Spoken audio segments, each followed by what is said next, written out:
je filme cette vidéo, nous sommes en septembre et suis-je la seule à trouver ça ultra déprimant de mettre des pulls en septembre? Salut à tous, j'espère que vous allez bien et que vous avez passé une bonne rentrée. Aujourd'hui on se retrouve pour une nouvelle vidéo Back to School dans laquelle on va parler motivation. Parce que tout simplement vous avez été assez nombreux à me poser des questions sur comment rester motivé à la fac, comment aller en amphi aussi, se motiver à aller en amphi tout bêtement. Voilà, c'est quelque chose qui est quand même pas mal revenu, du coup je me suis dit que ce serait une bonne idée de vous en faire une vidéo. Donc c'est parti, 15 conseils pour garder sa motivation à l'université. Alors mon premier conseil, c'est tout simplement de garder le même rythme. Garder par exemple le même nombre d'heures de sommeil, donc toujours mettre le réveil à la même heure, que vous ayez cours à 8h comme à 10h, toujours vous lever à la même heure. Faut tout simplement mettre en place une routine et en fait ça va vachement vous aider quand vous aurez des CM à 8h puisque de toute façon vous serez levé à cette heure-ci, donc vous n'aurez aucune raison de sécher.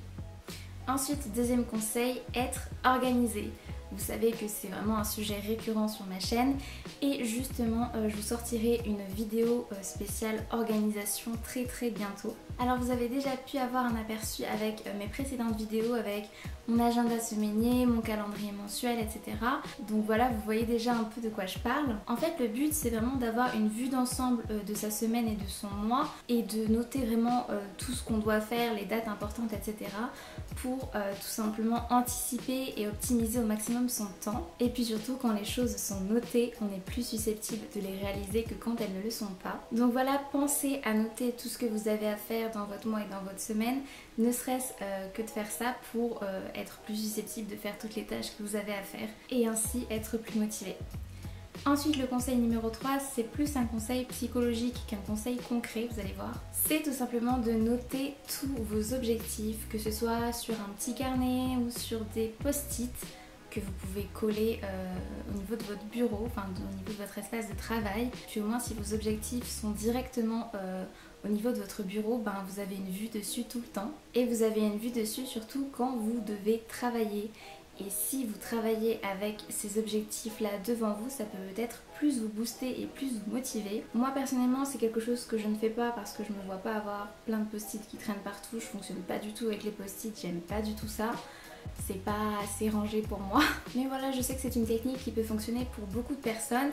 Après voilà, vous n'êtes pas obligé de les noter sur des post-it. Les écrire dans un carnet c'est bien aussi. Parce qu'en fait écrire déjà ces objectifs, ça peut permettre déjà de mieux les visualiser et de les rendre plus concrets dans notre tête.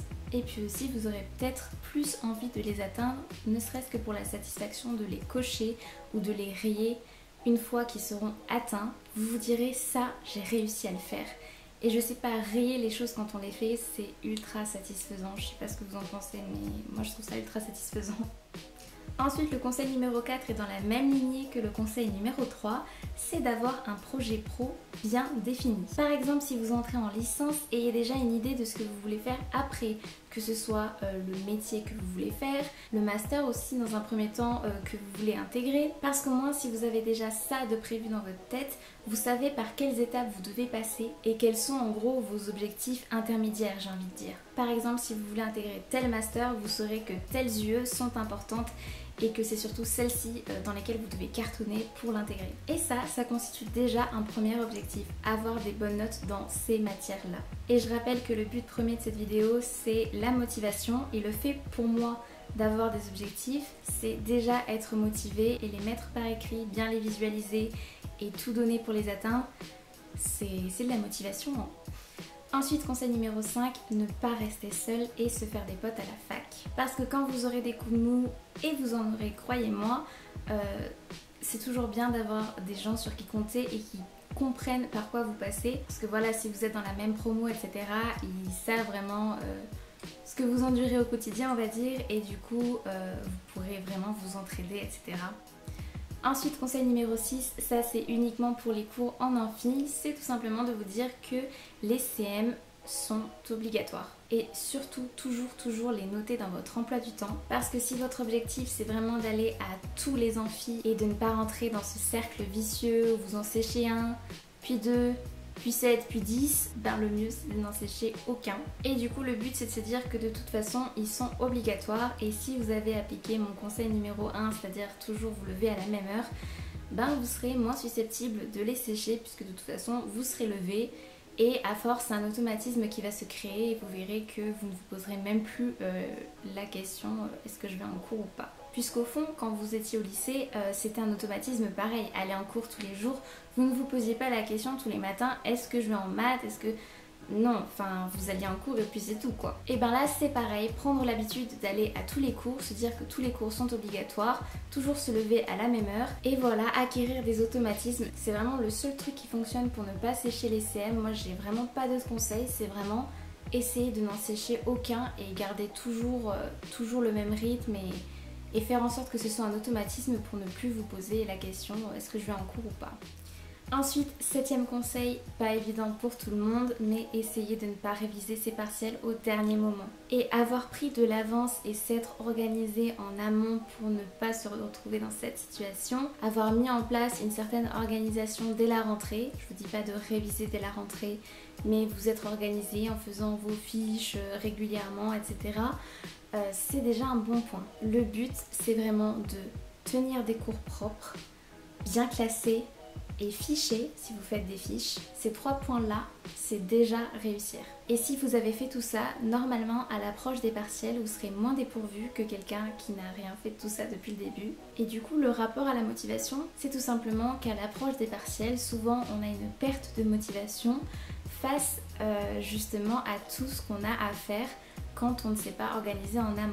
Et du coup, vous, si vous arrivez avec tous vos cours tout propres, bien classés et bien fichés, ben, normalement vous avez moins de stress et du coup moins de perte de motivation derrière. Ensuite, conseil numéro 8, allez au tutorat ou à la BU pour bosser. Alors pourquoi ?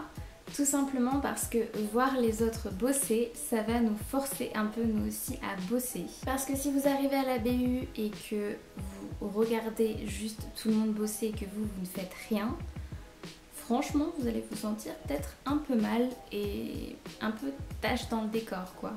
Donc normalement ça va vous motiver à bosser vous aussi. Et souvent aussi le fait de voir justement tout le monde bosser, s'affairer, se donner à fond, ben, ça peut nous aussi nous donner une petite énergie, un petit boost de motivation et nous donner plus envie de bosser tout simplement.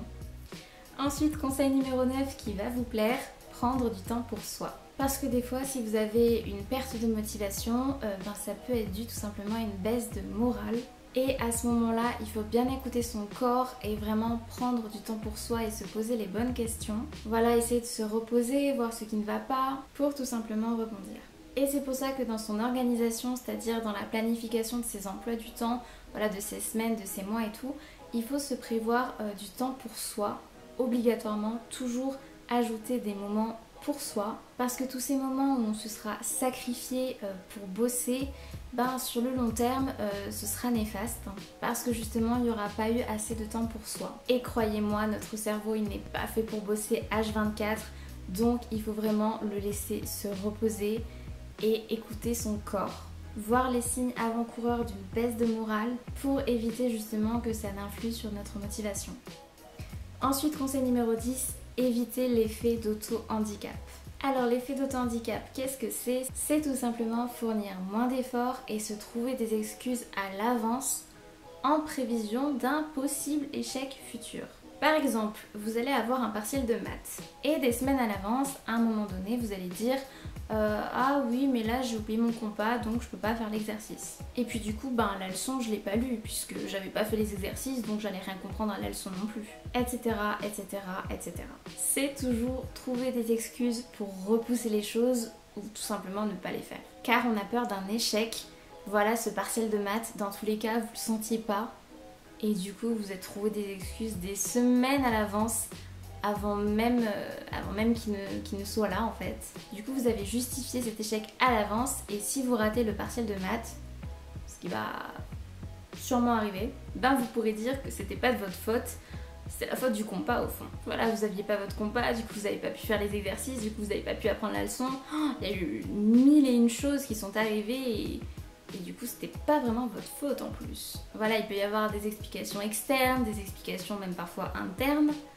Mais le souci, c'est que ces explications, vous les avez prévues bien longtemps à l'avance, avant même que le partiel ait eu lieu. Et du coup, si vous aviez influé sur ces fausses excuses longtemps à l'avance, ben vous n'auriez peut-être pas raté ce partiel de maths. Voilà, j'espère que j'ai été assez claire dans mes explications, mais je pense que vous voyez globalement de quoi il s'agit. Et du coup ça, il faut vraiment essayer de l'éviter au maximum. L'effet d'auto-handicap, c'est très mauvais. Parce que le gros souci de l'auto-handicap, c'est que sur le long terme, ça peut vraiment avoir des effets très négatifs. Il y a plein d'études qui ont été faites sur le sujet. Plus les personnes ont tendance à utiliser cette stratégie d'auto-handicap, plus elles vont l'utiliser tout le temps dans plein de domaines. Et c'est là que ça va vraiment devenir néfaste. Du coup, dès que vous sentez que vous essayez de vous trouver des excuses, etc., non, vous stoppez direct et vous rebondissez de suite pour éviter que vous ne preniez cette mauvaise habitude tout simplement et que vous l'appliquiez dans plein de domaines, ce qui serait très compliqué pour vous par la suite. Et il faut savoir aussi que l'auto-handicap est très lié à la motivation. Normalement, quand vous avez beaucoup de motivation, vous avez tendance à moins adopter cette stratégie-là. Ensuite, conseil numéro 11, vous pouvez très bien bosser à plusieurs pour tout simplement vous motiver mutuellement. Si vous êtes vraiment quelqu'un qui a du mal à se booster tout seul et à se mettre un coup de pied aux fesses et que même à la BU, vous continuez à ne pas forcément bosser, peut-être que ce qu'il vous faut, c'est tout simplement bosser à plusieurs. Voilà, bosser avec d'autres personnes, ça peut-être plus vous booster. Des fois, ça tient vraiment à pas grand-chose. Il faut vraiment tester plein de méthodes de révision différentes pour voir celle qui vous convient le mieux et surtout laquelle vous booste le plus. Ensuite, conseil numéro 12, divisez vos tâches en plus petites tâches pour avoir plus de chances de les accomplir au final. Je m'explique. Par exemple, si vous n'arrivez pas à ficher un cours de 50 pages en une séance, ce qui peut se comprendre, vous allez d'abord ficher la première partie, puis une autre fois la deuxième partie, etc. pour au final arriver à ficher tout le cours. Alors certes, ça va peut-être vous prendre un peu plus de temps, quoique pas forcément, des fois on est plus productif quand on bosse plusieurs fois, pas longtemps qu'une seule fois très longtemps, mais l'essentiel c'est de l'avoir fait à la fin, parce qu'il vaut mieux en faire peu et de bonne qualité qu'en faire beaucoup et de mauvaise qualité. Puisque de toute façon, comme je vous l'ai dit tout à l'heure, notre cerveau n'est pas fait pour fonctionner 4 heures non-stop sans pause. Voilà, des fois il faut qu'il s'arrête, il faut qu'il prenne des pauses ou espacer les séances de révision. Donc voilà, encore une fois, des fois ça tient pas à grand chose. Dans tous les cas, il faut s'adapter et voir ce qui fonctionne le mieux pour nous, et diviser ces tâches en plus petites tâches peut en faire partie. Ensuite, conseil numéro 13, cochez chaque tâche que vous faites pour voir vraiment que vous faites quelque chose et que vous êtes productif. Car le sentiment de compétence favorise la motivation et qu'en retour, la motivation favorise le sentiment de compétence. Donc si vous rentrez dans cette boucle, logiquement vous aurez moins de chances d'en sortir. Ensuite, conseil numéro 14, très important, organisez et nettoyez votre espace de travail. Votre bureau, par exemple, doit être nickel et bien rangé parce que justement, un bureau mal rangé peut favoriser la stratégie d'auto-handicap. Voilà, vous direz, oui en effet j'ai pas bossé, mais est-ce que t'as vu l'état de mon bureau ? Franchement, est-ce que ça donne envie de bosser ? Ben non, mais dans ce cas-là, il suffit de nettoyer, de le ranger, de l'organiser comme on veut pour justement qu'il nous donne envie de bosser. Voilà, la motivation, c'est tout bête, mais c'est comme un petit combat avec soi-même. Il faut vraiment voir ce qui ne fonctionne pas pour agir dessus au plus vite et tout simplement rebondir. Enfin, dernier conseil, ne pas se définir par nos notes. Parce que même si vous obtenez de mauvaises notes, ça ne signifie en rien ce que vous êtes. Alors je sais que c'est compliqué de penser ça en France, où les notes ont quand même une place assez importante, voilà, elles constituent nos dossiers, etc. Elles influent sur beaucoup de choses et c'est pour ça justement qu'elles peuvent saper le moral de beaucoup d'étudiants et de beaucoup d'élèves, même au collège ou au lycée. Mais il faut vraiment vous essayer de vous détacher de ça et de vous dire que c'est pas parce que vous avez eu une mauvaise note à ce contrôle que vous êtes nul, quoi. Et que ça reflète vraiment vos capacités, parce que c'est pas le cas. Parce que parfois ça peut se jouer à pas grand chose, un coup de stress, une pression trop grosse et vous allez perdre vos moyens. Et si vous avez bossé à fond pendant tout le semestre, malheureusement cette note à cet instant T ne va vraiment pas refléter vos capacités. Voilà, rien que le stress peut énormément jouer le jour J. Donc je sais que c'est pas évident, je sais que ça peut être dur pour beaucoup de personnes. Voilà, moi-même je suis un peu une stressée de la vie donc je peux comprendre hein. Du coup je pense que j'essaierai de vous sortir une vidéo là-dessus pour apprendre à déstresser à l'approche des partiels, etc. Parce que je pense que ça peut en aider beaucoup, étant donné que malheureusement les partiels elles comptent pour beaucoup quand même dans les dossiers de licence notamment. Voilà, notre avenir parfois se joue sur quelques jours d'examen. Mais voilà, ce que j'essaye de dire ici, c'est que peu importe les notes que vous avez, il ne faut surtout pas qu'elles influent sur votre morale et sur votre motivation. Parce que si vous entrez dans l'optique, j'ai bossé à fond, mais le jour du partiel j'ai stressé, du coup j'ai une mauvaise note, bah, autant que je bosse pas. Si vous entrez dans cette optique-là, vous allez enchaîner les mauvaises notes. Et ça va encore plus vous saper le moral, donc c'est vraiment pas le but. Du coup il faut essayer de trouver un juste milieu entre se mettre une assez grosse pression pour bosser, mais ne pas trop se mettre la pression non plus pour ne pas perdre ses moyens le jour J. Voilà, je sais que c'est pas évident, mais c'est un équilibre à trouver absolument. Et voilà, cette vidéo est maintenant terminée, j'espère qu'elle vous aura plu et qu'elle vous aura aidé.